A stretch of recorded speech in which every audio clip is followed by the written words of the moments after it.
आगामी बकरी ईदच्या पार्श्वभूमीवरती राज्यात गोमातेची अवैध वाहतूक, बेकायदेशीर कत्तलखाने आणि जनावरांवरती होणाऱ्या अमानुष अत्याचाराविरोधात राज्य सरकारने आता कठोर भूमिका घेतली असून गोमातेची तस्करी आणि कत्तल कोणत्याही परिस्थितीमध्ये खपवून घेतली जाणार नाही असा स्पष्ट आणि आक्रमक इशारा परिवहन मंत्री प्रताप सरनाईक यांनी दिला आहे। राज्याचे मुख्यमंत्री देवेंद्र फडणवीस यांच्या निर्देशानुसार परिवहन विभागाने संपूर्ण राज्यात विशेष तपासणी मोहीम राबवण्याचे आदेश दिले आहेत।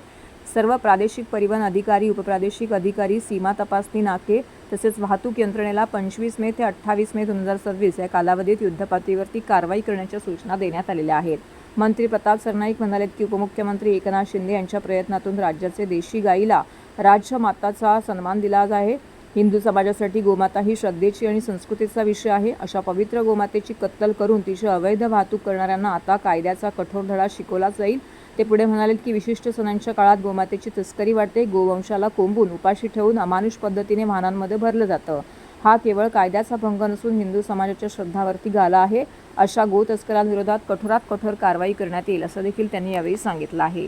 सरनाईक यांनी स्पष्ट केले की मोटार वाहन कायदा, प्राणी क्रूरता प्रतिबंधक कायदा आणि केंद्र शासनाच्या नियमांचे उल्लंघन करणाऱ्यांना कोणतीही माफी दिली जाणार नाही।